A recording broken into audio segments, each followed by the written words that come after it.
got no time for dreams and wishing. Yes, I made a big decision. I gave it all to Christ. I just had to get it right. He means so much to me. Now I know why he's testing me. Welcome to the He Loves Me, He Loves Me Not podcast with Barbara Pettis, founder and CEO of Better Place Ministries. Barbara's passion for this cause is driven by her own personal experiences with domestic abuse in both her childhood and as an adult.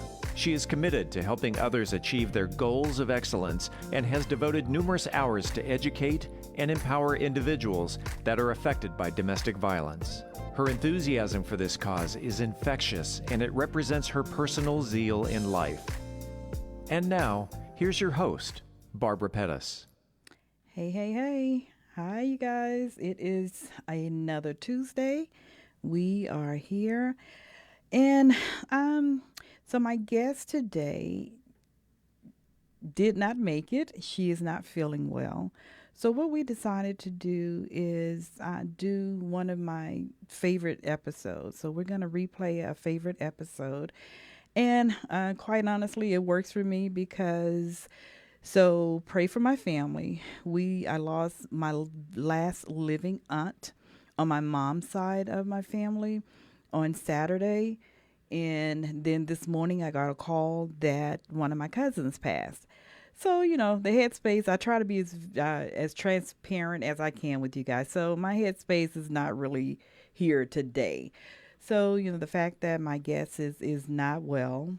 She was out of Georgia, and I'm going to reschedule her because you guys definitely want to hear her story. You want to hear her story of survival. It is one that will really blow your mind.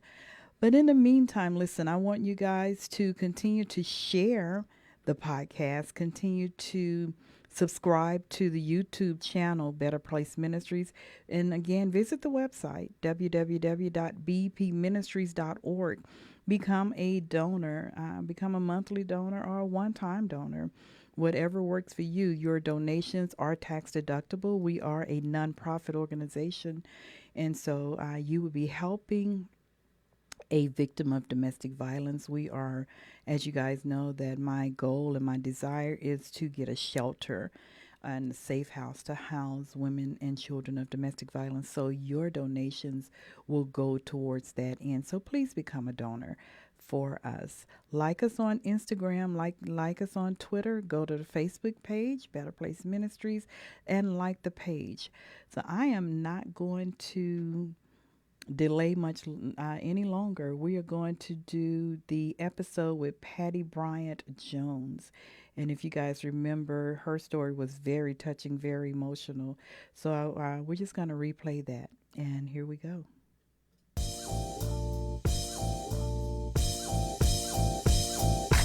My friends, I'm on a mission. Just take some time to listen. I got no time for dreams and wishing. Yes, I made a big decision.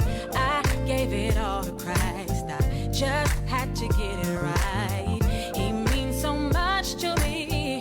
Now I know why he's testing me. Welcome to the He Loves Me, He Loves Me Not podcast with Barbara Pettis, founder and CEO of Better Place Ministries. Barbara's passion for this cause is driven by her own personal experiences with domestic abuse in both her childhood and as an adult.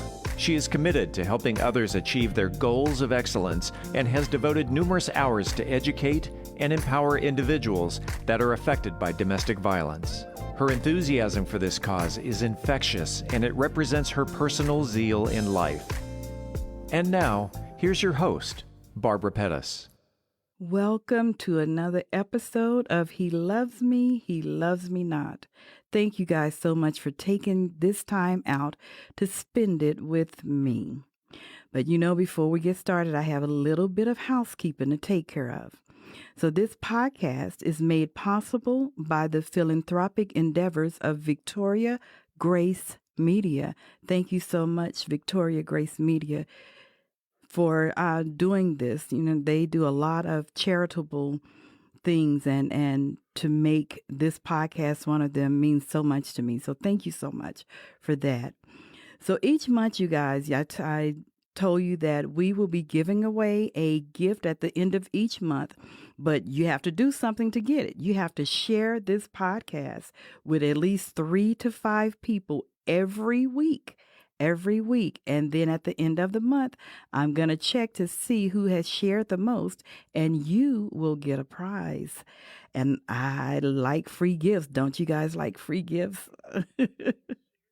All right. So we'll be tracking that. And now listen, I want you to also go to Better Place Ministries, our Facebook page, and like us on Facebook. I want you to go to Twitter and follow us on Twitter. It's at B Pettis Ministry. Go to my YouTube page, Better Place Ministries. Subscribe to Better Place Ministries. Also, visit my website, www.bpministries.org. And just check out the website as well. So we are looking for donors and sponsors. So if you are wanting to be a donor, go to the website and check out the donor page. Again, that's www.bpministries.org. And we are looking for sponsors as well.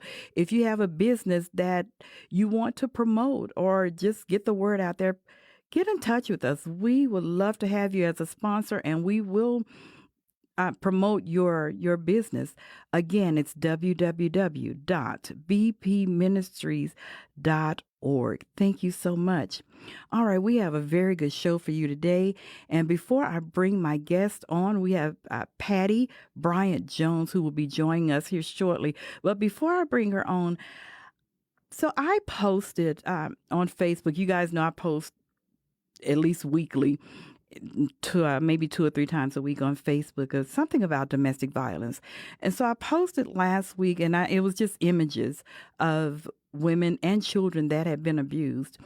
And one particular person that saw the posting, you know how you put the little emojis or whatever on there, hers was one that was laughing, and that really disturbed me.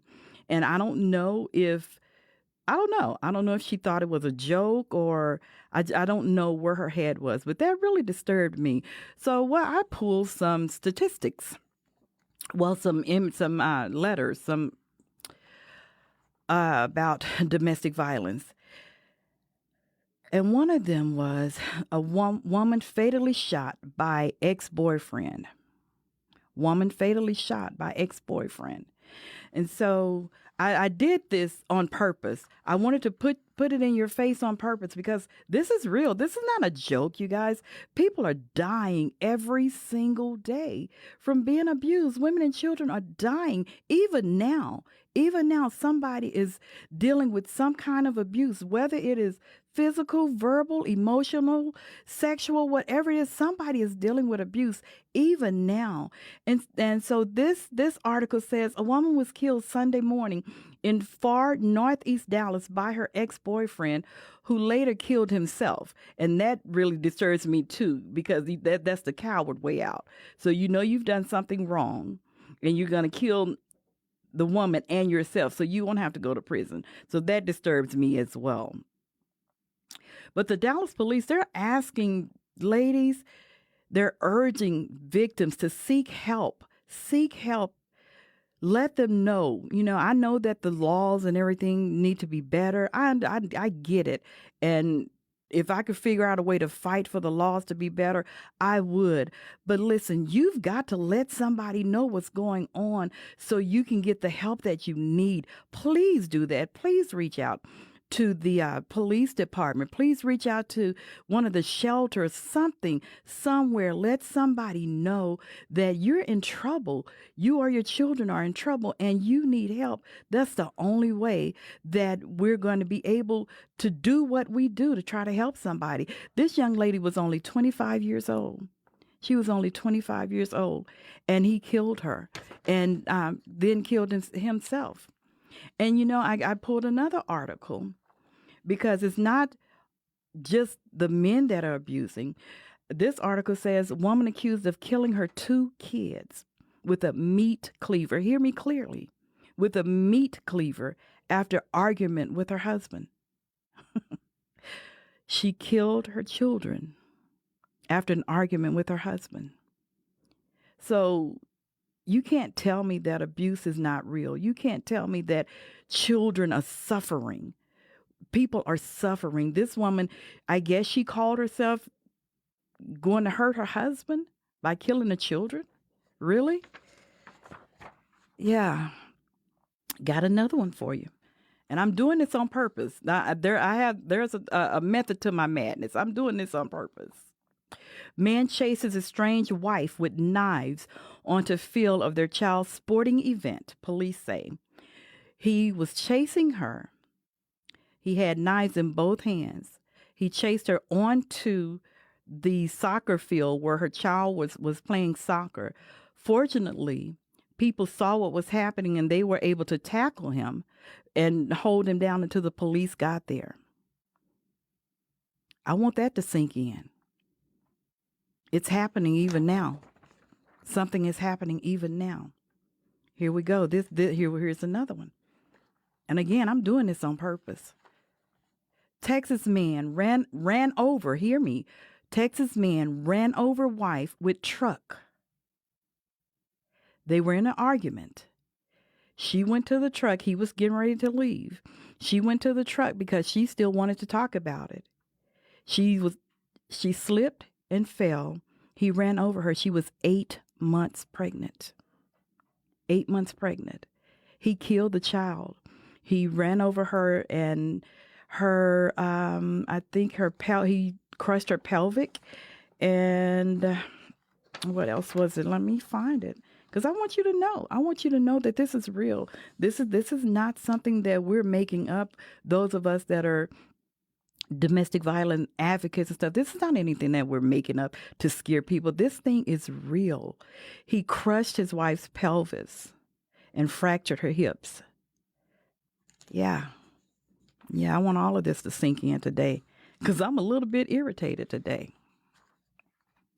Texas mom is shot dead after loading her kids into the car for school. She loaded her kids into the car. Her boyfriend came out, shot and killed her in front of the kids. And the article says the kids were not harmed. Yes, they were. Yes, they were. They were harmed when they saw their mom get shot in front of them. They were harmed, and they will be harmed for the rest of their lives. They will need counseling for the rest of their lives. This thing is real. This thing is serious. And I am so sick and tired of it. I'm so sick and tired of cowards. Let's just call them what they are. They're cowards. I'm sick and tired of them taking these women and children's lives just because of what? What point are you trying to prove? That you are a man? Men don't do that. Men don't hit. Men don't beat. Men don't belittle. You're not a man. You're a coward. You are a coward. And you're taking away someone's daughter. You're taking away someone's sister. You're taking away someone's niece. And I'm tired of it. This one really got me. A boy is the sole survivor of a family massacre. His dad killed his mom. She ran out of the house trying to get away. He chased her into the neighbor's yard, beat her with a bat, killed her, went back inside of the house, killed his autistic daughter with a knife. Then he got the son, set him on fire, stabbed him, and set him on fire. The son is the only survivor. And what disturbs me most about this one is this man is defending himself in court. And he was able to cross-examine the son that he stabbed and set on fire. What is that? I mean, really, can somebody help me understand that? What is that? How was that even made possible for him to cross-examine the child that he tried to kill? I don't get it. Maybe somebody out there does, but I don't get it. And I'm so bothered today. I really am. I'm so bothered today. I'm bothered again because whoever the person was on my Facebook page did the little laugh emoji when I posted those images. This is not funny. This is so serious. It's so serious. And we've got to take a stand, you guys. We've got to do something. If you know somebody that is being abused in any shape, form, or fashion, you have an obligation to do something.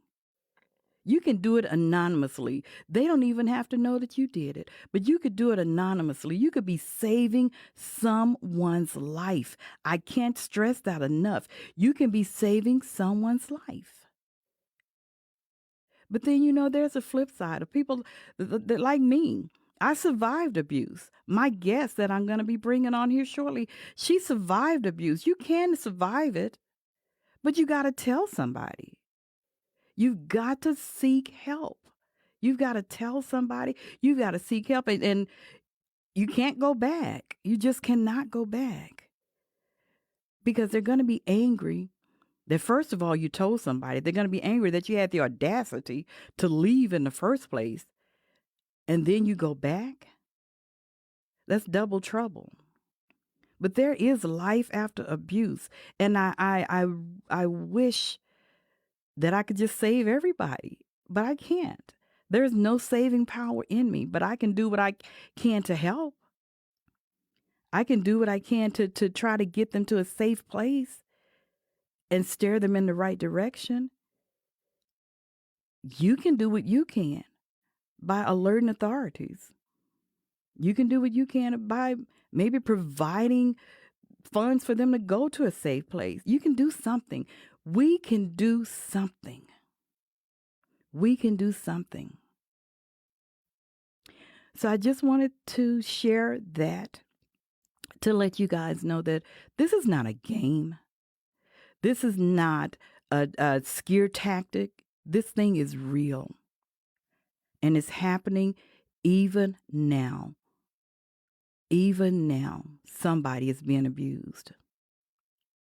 So pay attention to the signs. I said last week, I believe that if you have a daughter and she's dating someone and her behavior has changed, you better start asking questions. You better start paying attention to the signs. If she's normally cheerful and joyful and now she's reserved and in her room or not wanting to socialize, you better start asking some serious questions. All right, I want to bring my guest on because she is a survivor. Patty Bryant Jones is a survivor of domestic abuse who refused to allow her abuse to be the final chapter of her life. She was able to triumph over domestic violence, and now she shares her story in an entertaining and down-to-earth manner that hopefully makes the painful inequalities of abuse easier to understand and easier to share. She originally went to the family place over 16 years ago as a victim of domestic violence. She later returned to volunteer and is currently serving as the program department coordinator.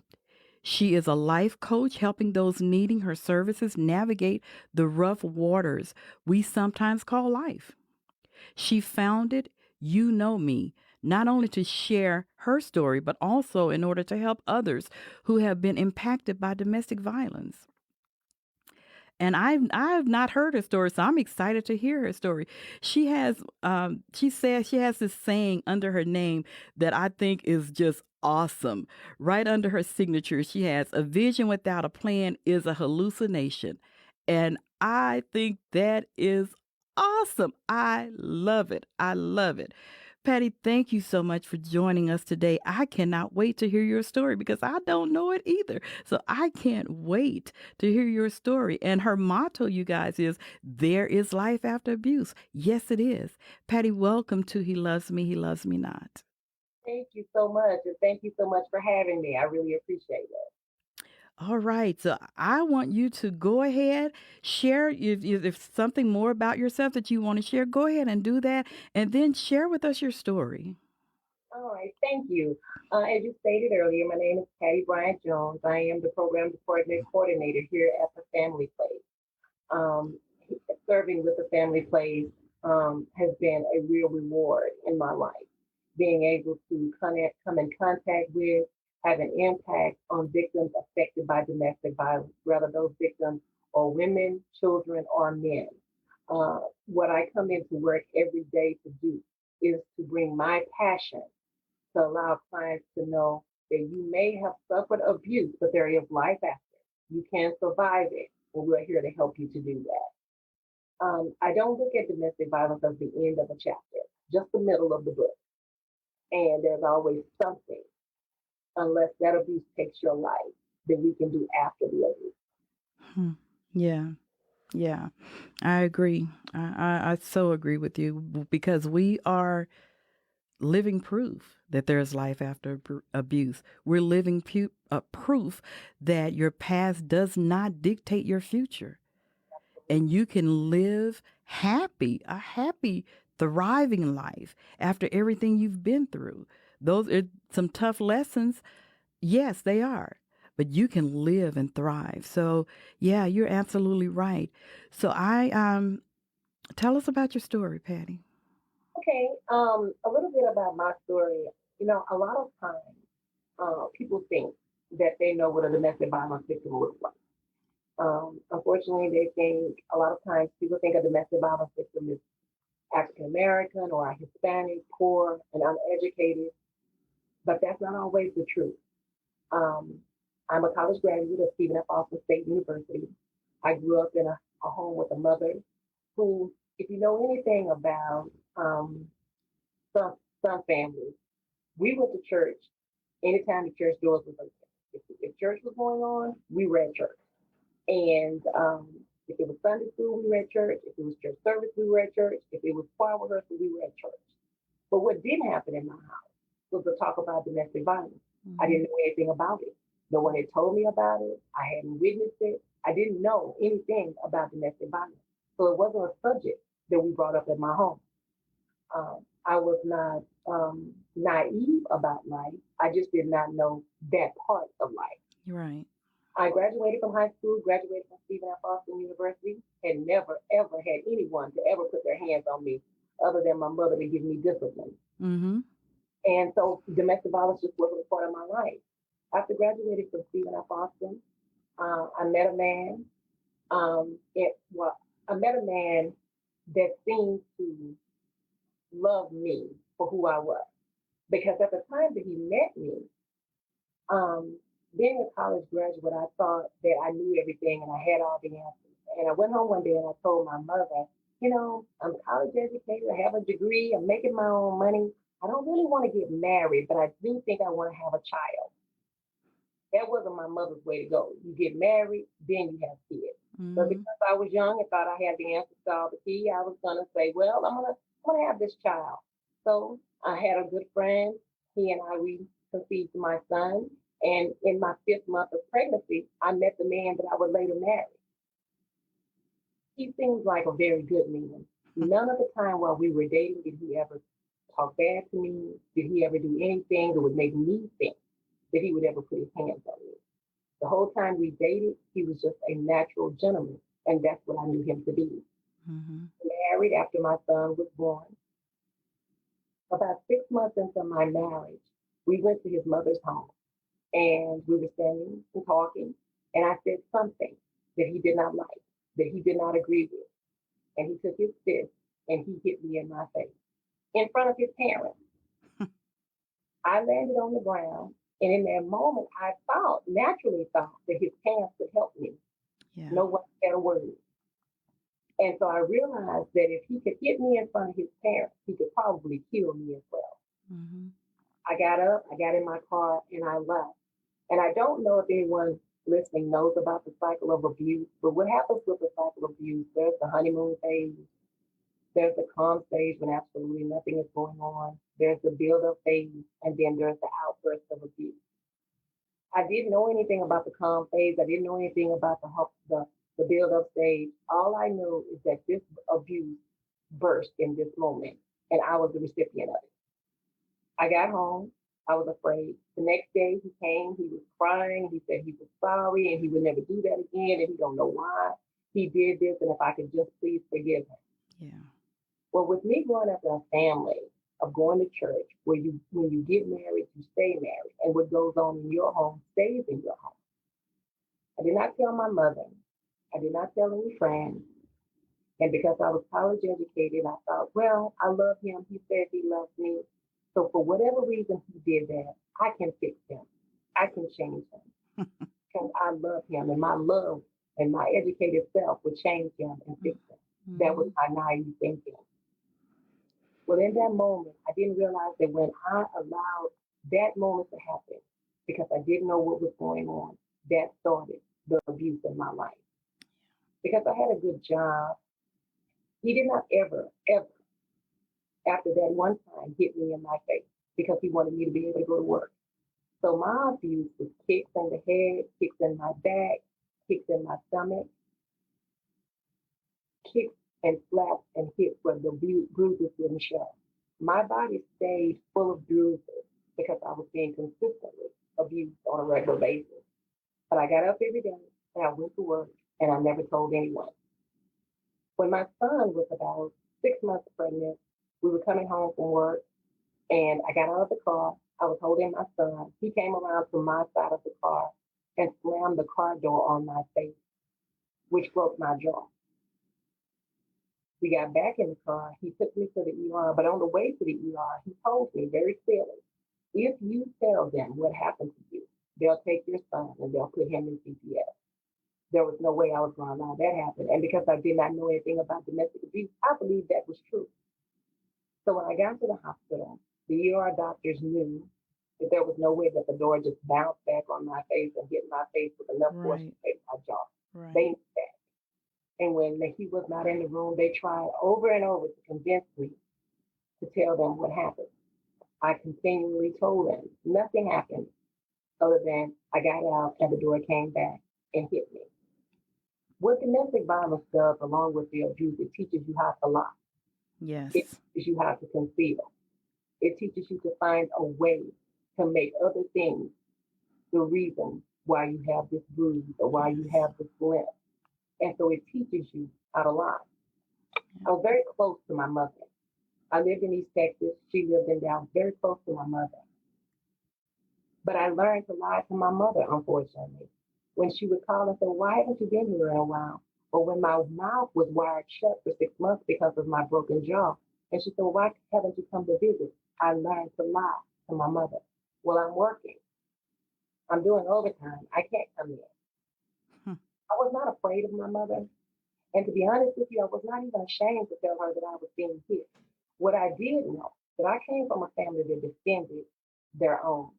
And if Mhm. I told my mother that this man was abusing me, he wouldn't have lived very long. Mhm. And so then I would have been responsible for someone's death. That's how I saw it.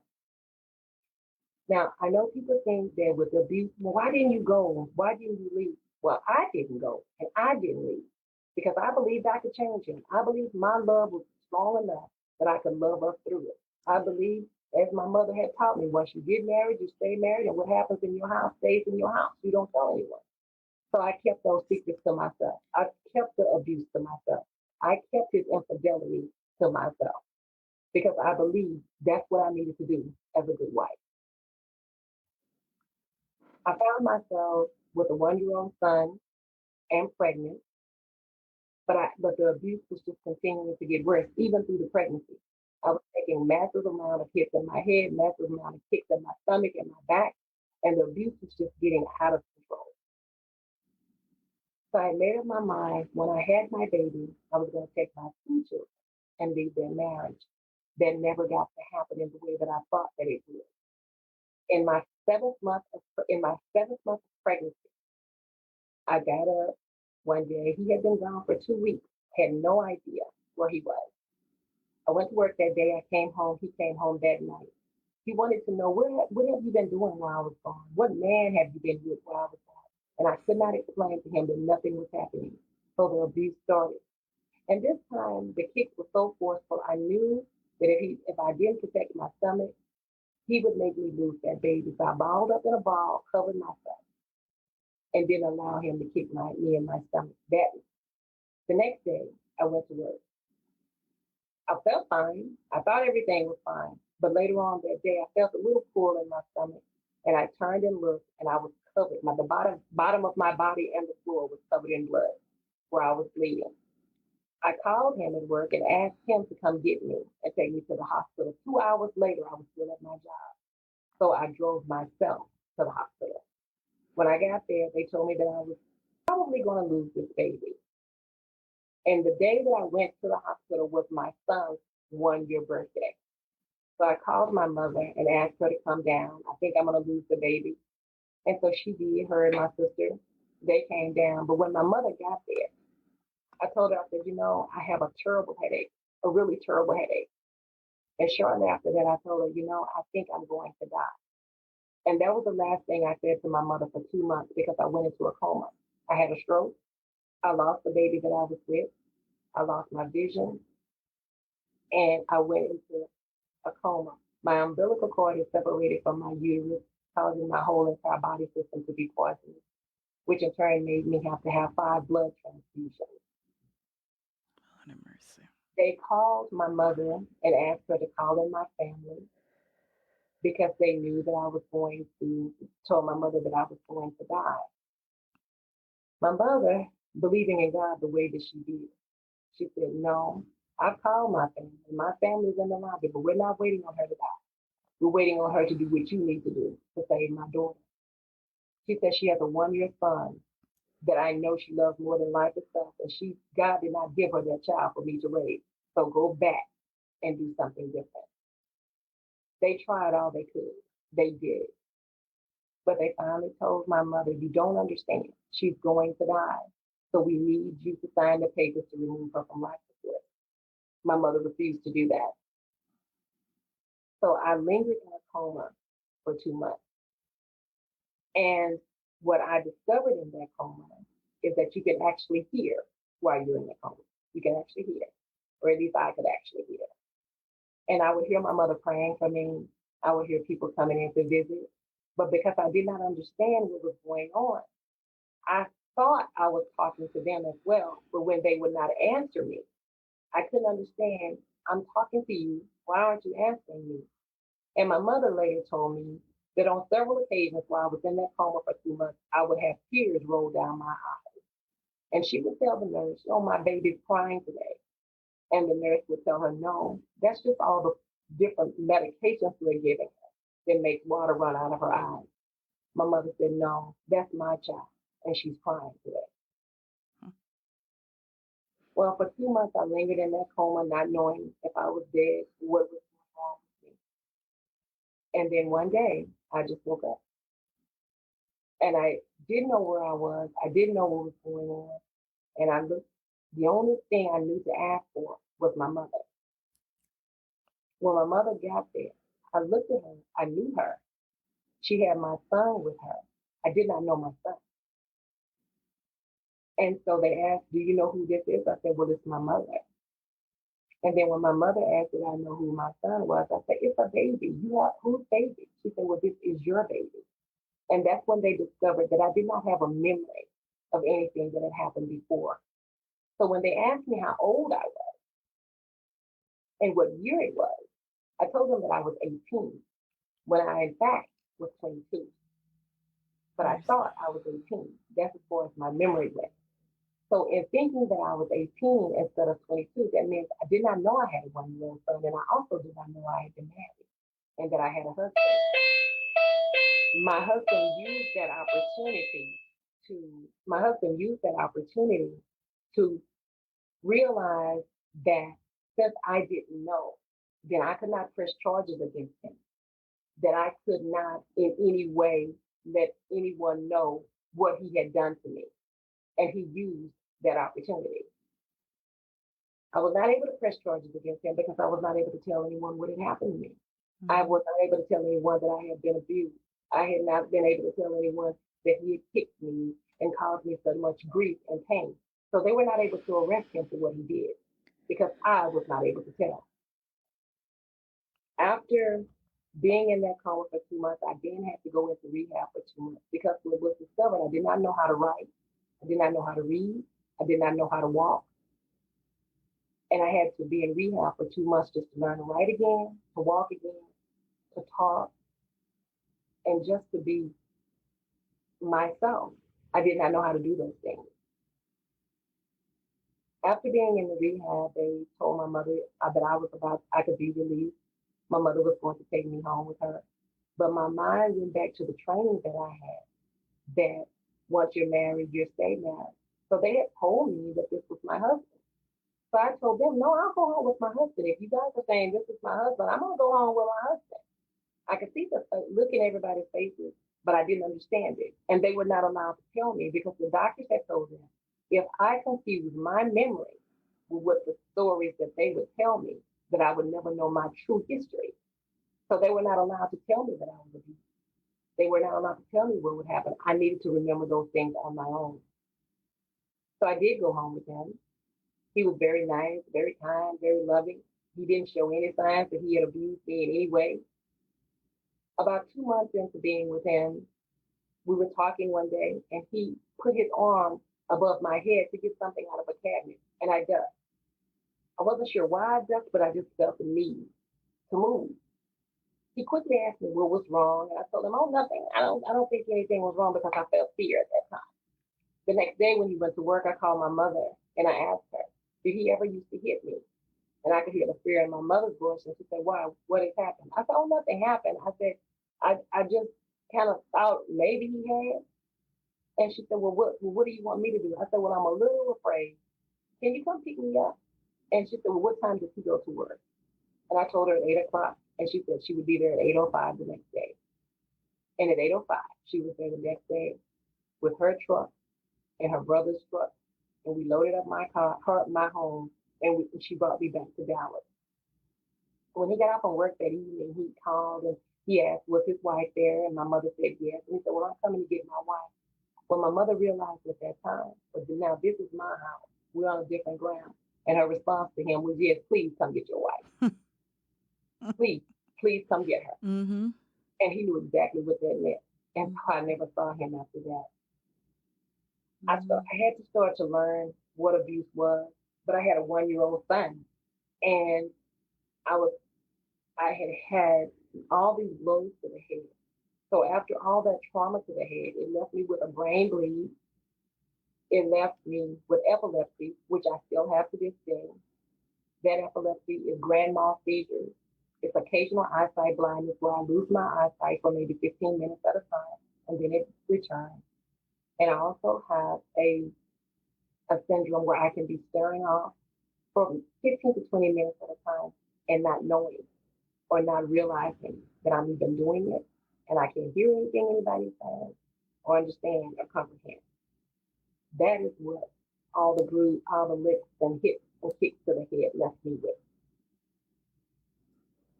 They put me on disability. I was 22 years old on disability with a 1 year old son. And I was at my house mostly, not doing anything, not going anywhere. And I had a sister who told my mother that Pat needs therapy. And my mother said she doesn't need therapy. We just need to pray about it. And my sister said, this time prayer is not all we can do. She needs therapy. So they got me to the family place. I had group therapy with the family place that was awesome because I got to see other women had went through things similar to mine and maybe even worse because I thought I was the only one. Yeah. But I come to find out I was not the only one. Yeah. And after doing therapy with the family place, it opened up my life to so many things that I did not understand. And I found out one thing that I have taken with me and I try to give to other women. Abuse is never your fault. That's right. It is never your fault. It So glad doesn't you matter said what you that. said. It doesn't matter what you did. It doesn't matter what book you gave them. Abuse is never your fault. And abusers often say, I just can help myself. Well, I do a domestic violence education group here at the family place every Friday. And one of the things the women tell me is that, yeah, that's what they say. That if you hadn't done this, then I wouldn't have done this. I said, well, let me give you an example of how you know that's not true. Mm-hmm. When their boss tells them something they don't like, they don't hit their boss. Right. Right.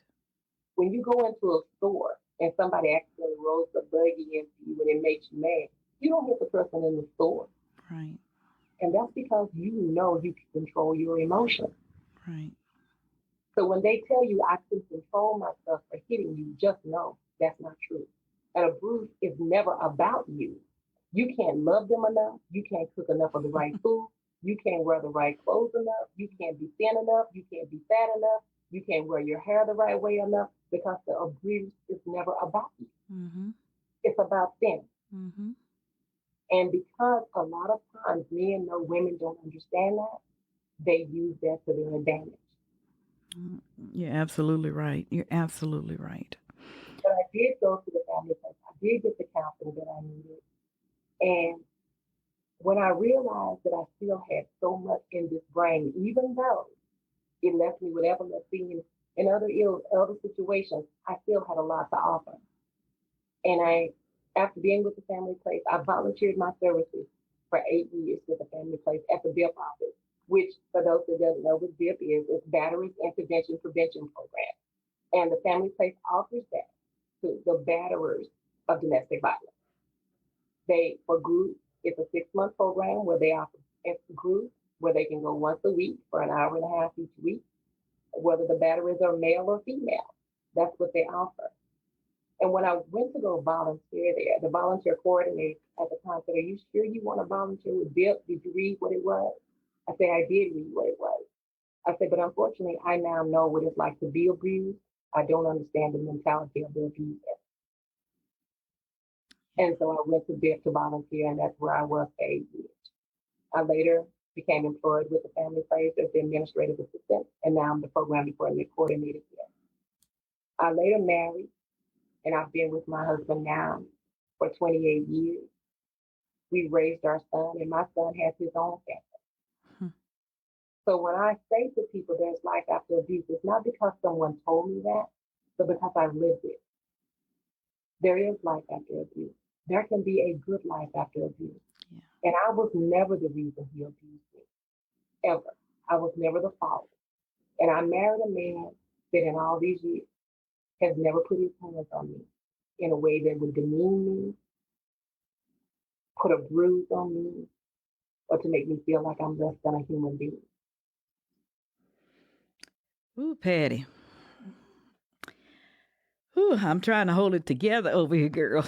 Mm. If I was close to you, I would just be hugging you right now. Oh my God. Oh my God. Thank you. Thank you so much for sharing. I'm really trying to hold it together here. There is life after abuse. I'm so grateful to God that He spared your life. Even though, you have the issues, the things that you have going on with you, you're still here. You are a walking, talking, breathing testimony. You are a testimony. And I'm so grateful. I'm so grateful. When I see you, just be ready to get a hug because you're going to get a hug. You And we can actually hug now. Yes. Oh man, I'm still trying to hold myself together here. I go ahead. What were you gonna say? I really do appreciate you asking me to share my story today because there's just so many women who think that this was about them and it's their fault. Mm-hmm. But I just want them to know it's not your fault. And that there is somebody who's willing to love you and wants to love you, but that abuser has his own issues to deal with. Mm-hmm. And you can't solve his problem. It's like an alcoholic. You can make a person you can want a person not to drink, but unless they decide to make that change, they're always going to be an alcoholic. Absolutely right. You're absolutely right. It is never our fault. It never is. And I was just like you. I've been married 3 times. My first husband was my high school sweetheart, and he was an abuser. My second husband, he died of kidney failure. He wasn't physically abusive to me, but he was emotionally abusive to me. My third husband, I thought I was God and I could change him and teach him how to love and this, that, and a third. And he fractured my nose. Every relationship that I had, even in between marriages, were abusive in some shape, form, or fashion until I started abusing myself. I became an alcoholic. I did drugs, until I learned how to love myself and know that I'm valuable, I'm worthy, and this is not why God created me. None of this was my fault. None of it. My mother was my very first abuser, and I had to learn how to love me. How to accept me, and know that I was worth so much more. Know that there is life. There is so much more that I could do and that I should do. And for a long time, I questioned why me. Why was my life so hard?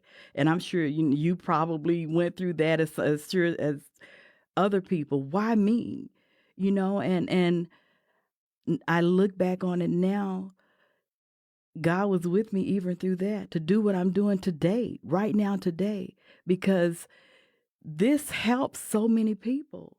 This lets them know that, yeah, you can get out. And they do cry and I'll never do it again. But if they hit you once, they will hit you again. They will do it again.